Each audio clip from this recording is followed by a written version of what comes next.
So you did shake his hand with a condom full of blood on your hand? It was on this hand. Oh, okay.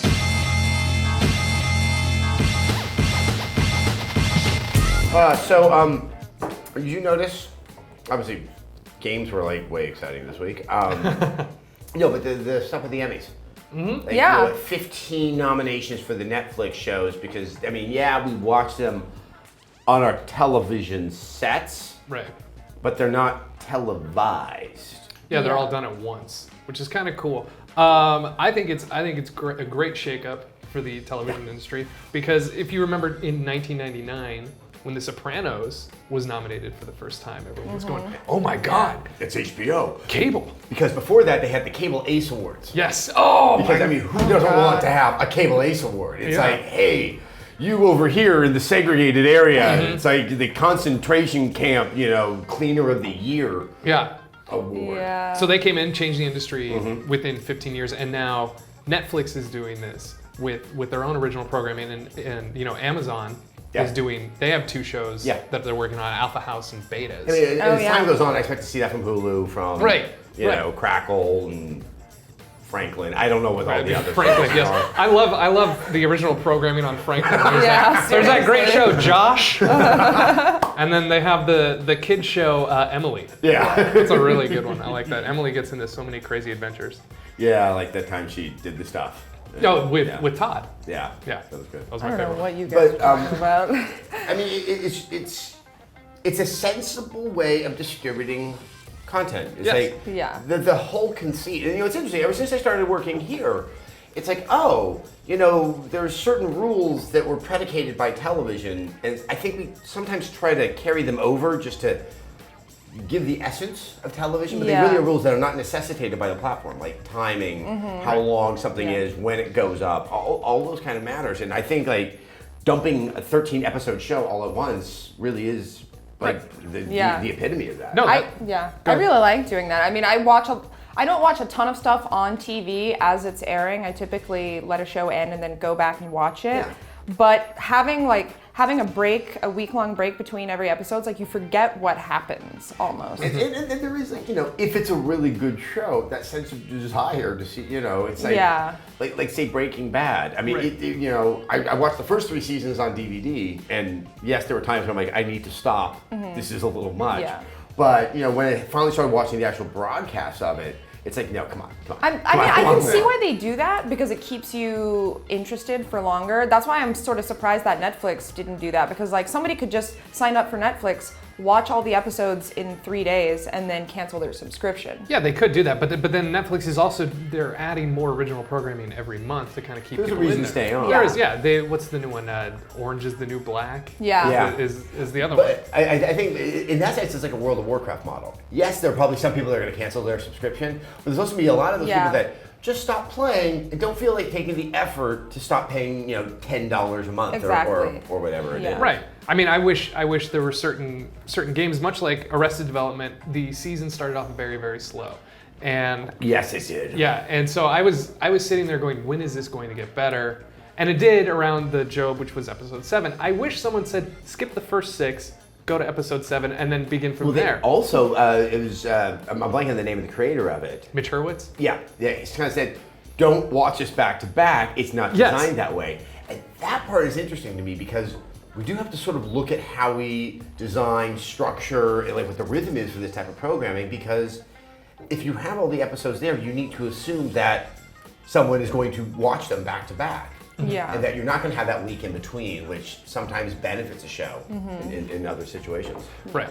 But I also wish something like, there are certain games that we play where we don't need the first 3 acts of a game. Yeah. If you could, in this new model, if you could do the Netflix model where here's, downloadable games are, going to be the future. It's the big model for that PS4 and Xbox One are both pushing.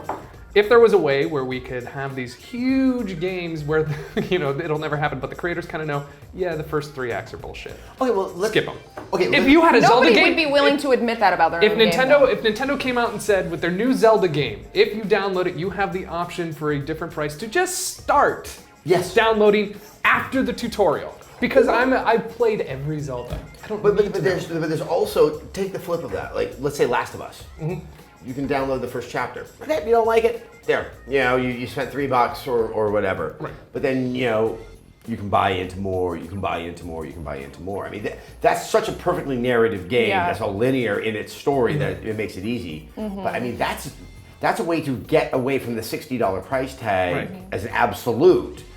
But what that's why I love what The Walking Dead has done for like episodic content, and I guess Telltale in general, because they did have episodic games before The Walking Dead. Yeah, but like I just love that. There is a long stretch of period though between those episodes, which, I mean, I didn't play them all until after they had all come out. Right.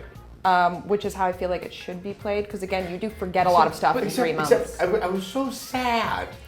The benefit of the gab in Walking Dead is I wasn't going to my wife where hold me. Yeah. I'm scared. You were probably still doing that anyway, to be honest. But in the case of like Telltale, I think it's also because they're still working on the next episode. Mm-hmm. I mean, I like the idea of like with the Netflix model, they're done. Yeah. Like there's no mystery. You know what you're getting. There's a certainty. I mean, I think we still are in this game.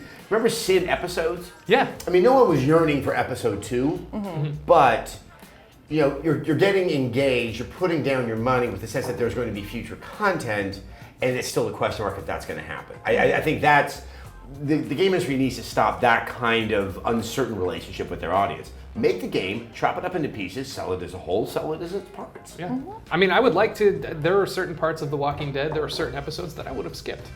I would have. But you wouldn't have known that until after you played them. After I played it, but while I was playing it, I halfway through, I'm just going, just get to the end. Yeah. I don't care. Okay, this is the part where everyone's angry at me. Yeah. Because here's the interesting part. Because if they do chop it up into episodic content like that, where you can download, there are going to be people who sit down, much like there were with the people who watched Arrested Development and marathoned it. There are going to be the people who say, this one is boring, this one didn't need to be there. But, in Walking Dead, I don't want to be specific to that, but because the decisions you make flood into that, and that is one wonderful thing that games do, and as a business model, that's a good way to keep someone engaged. It's like, oh, I've done this, what does this mean? That is a very ADD model, though. Like, I feel like it sort of trivializes a lot of, like, especially for like The Last of Us, for instance, which is a very story-driven game. I feel like being able to skip certain chapters just because they're boring would sort of defeat the purpose. Yeah, sometimes boring helps.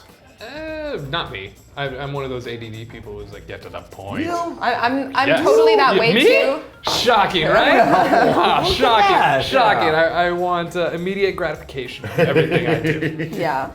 But I mean, I think we are looking at the potential for this to become a model. I mean, the idea of downloading games is not a novelty anymore. It's kind of it's actually there. And if Sony, Microsoft, EA, Ubisoft, and all those guys want people to start buying that way, like you have to incentivize it. You don't just say, hey, we're not going to give you a disc or you can't sell used games. It's, hey, you might like this way because you can get these certain advantages. Yeah. Netflix is kind of like Steam now in reverse a little bit. Like Steam started off as a developer, or Valve started off as a developer, then Steam became like the platform, and Netflix is like the platform, and now they're basically the developer.